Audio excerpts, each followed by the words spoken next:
Sisters and brothers, since the convention, since Robin and I were elected in May, the past 7 months have been very challenging. We have faced the same challenges that you have in the regions.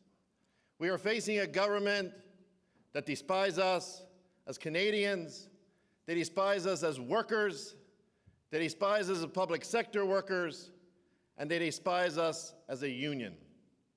One thing, sisters and brothers, that they are very good at, they are very good at starting the rumor mill and fear-mongering among our membership.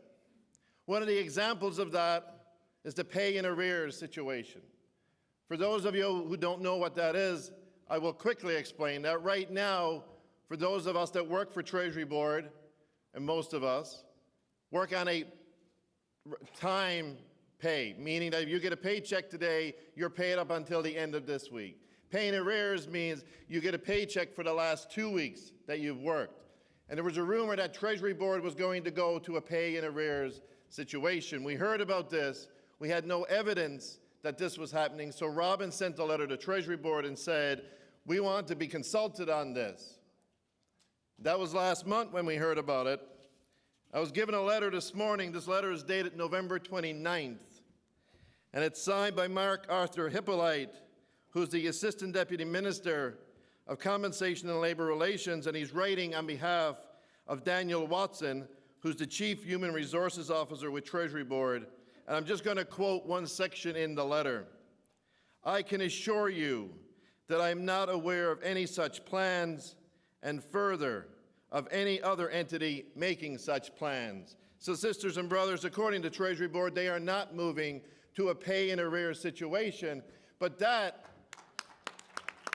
we'll guarantee you, sisters and brothers, that if they ever do down the road, because we know for sure they're not going to do it in 2013, if they ever try to do that, we will ask for full consultation and we'll make sure that the membership are indeed protected.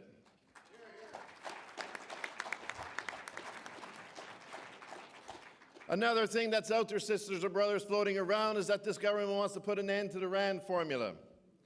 For those of you who are not sure what the RAND formula is basically that if you're coming into a unionized workplace and you're going to be receiving benefits in that workplace, you will pay union dues. We talk about we have 185,000 members, which we do, but we have 185,000 members that we collect dues from. We have 25,000 members who've never signed the union card. Those members that we call RAND members who never wanted to sign a union card, imagine how difficult it's going to be to try to get voluntary union dues from those 25,000. Not alone the other 160,000 then that we would have to try to get the dues from as well. This RAND formula, sisters and brothers, is very real. This threat is very real. We have to keep fighting this government. We have to keep fighting back on this RAND formula because it goes right down to our very existence as a union. Sisters and brothers, this government continues to attack us. They attack us each and every day in the workplace and in the media, and we have to continue to fight back, and we will continue to fight back. Harper's government, as I said, they attack us everywhere they can as workers, as Canadians, and as a union. Another example of that is Bill 377. That's the financial bill where the unions will have to disclose all of the financial information. That bill is likely to be voted on sometime in mid-December. We're hoping that it will be ruled out of order next week. That is our hope. Because the CRA has costed that. The CRA has costed Bill 377, and they've costed it at $10.2 million for implementation, and then another $2.2 million as an ongoing cost to maintain that system, and that's simply not within the CRA mandate, so we're hoping that the bill is going to be ruled out of order. Sisters and brothers, we've been working very hard for the past 7 months to try to bring this union together, to work together as a union. We've been working with our allies as well, the other affiliates of the Congress, and we've been working with the National Board of Directors. In October, the National Board of Directors held a retreat. And it was over 3 days. And out of that retreat, we came up with a mission statement And sisters and brothers, I'm going to take a minute to read that mission statement to you because it's very important to know where your leadership, the National Board of Directors level, is going. The National Board of Directors stands united in its determination to return to our members a sense of pride in their union, a belief in the principles of trade unionism, and a confidence in their elected leaders. In all that we do, we shall be guided by the need to champion issues which are relevant to our members and speak to their experiences in the current economic and political climate. We will not allow the safety of our food, transportation, borders, and environment to be eroded by the cutting of public services. We will not allow our communities to be decimated by the loss of good jobs.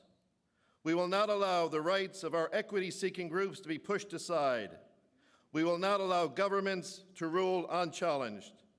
We will continue to work with our allies and speak with one voice because we are all affected.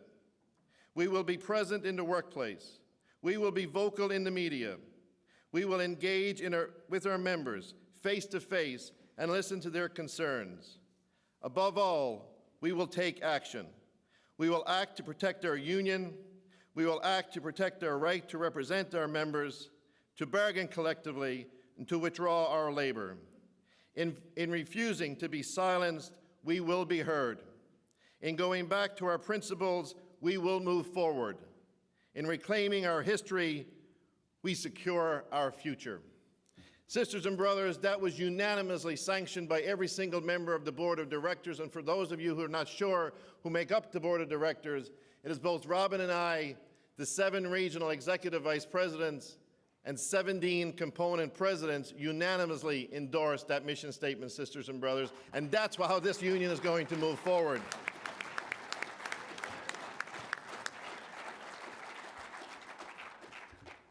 I just want to talk a little bit, sisters and brothers, about how we're going to do that. We need to work together. We need to be collective. We need to go back and reaffirm such things as the Stewart program.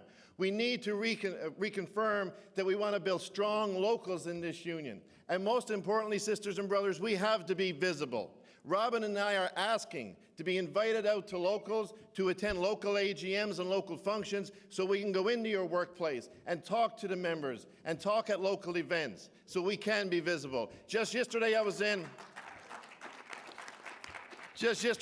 Sydney, Nova Scotia with Brother Ivan Tuvet at a Veterans Affairs office because Veterans Affairs are closing that office, and 8 others across the country as well.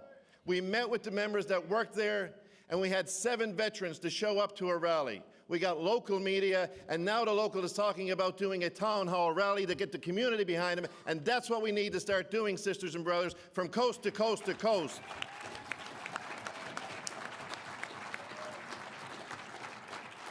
We all know what this government is all about, sisters and brothers. Just a few short weeks into their majority mandate, what did they do? What did they do to the Canada Post workers and the workers at Air Canada?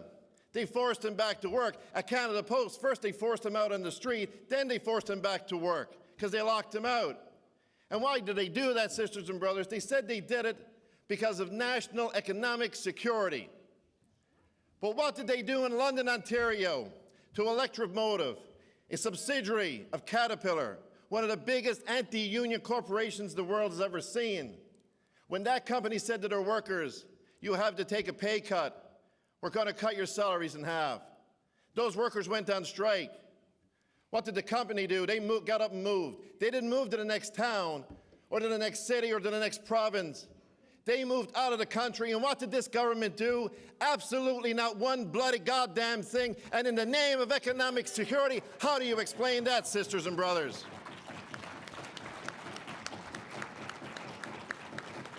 We are also being attacked as well in the private sector. Each and every night we have the likes of Kevin O'Leary on CBC talking about getting rid of the unions, getting rid of government unions, getting rid of union leaders. If I went on CBC tonight and said, I want to get rid of Kevin O'Leary, I'd be put in jail and put him through a 30-day psychiatric treatment and then probably charged with something for uttering death threats. We can no longer, sisters and brothers, allow that to keep going. We got to put a stop to that. And we can only put a stop to that by speaking up. And we need to go back to the membership as well. We need to make this union relevant to the members. I can reach into my pocket and I can pull out a debit card that gives me some buying power. I got a credit card, gives me some buying power. I got another credit card that gives me some buying power. They're all maxed out. I got a driver's license that allows me to drive a car. The most important card in my pocket, sisters and brothers, is this one right here, and that's called my union card. And we need, sisters and brothers,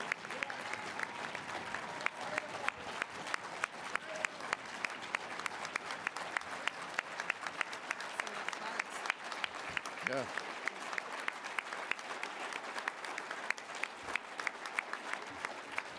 And sisters and brothers, that's what we need our membership to start understanding, and that's the message we need to get down to the membership, is that we need to make this union relevant to the membership. It's relevant to every one of you in this room, but we need to start drilling down to the members. And how do we do that? We need to be more visible, sisters and brothers. We need to be in the media. We need to be in the workplaces. We need to be shaking hands with the members and explaining them exactly what this union is doing for them. Because if we do that, the Conservatives can do whatever they want with the Rand formula. We won't have a care in the world, but we need to get that message to the members. Sisters and brothers, I'm going to be around all weekend. I look forward to talking to all of you. If you have any questions, please come and see me. But in closing, I want to thank you. I want to thank you for being involved. I want to thank you for the work that you do each and every day, day in and day out for the membership. I know sometimes it seems like a thankless job, but we certainly do appreciate it and we do need it. And I want to thank you, sisters and brothers, for caring. Because if you didn't care, you wouldn't be involved. Thank you, sisters and brothers. Have a great summit. Thank you.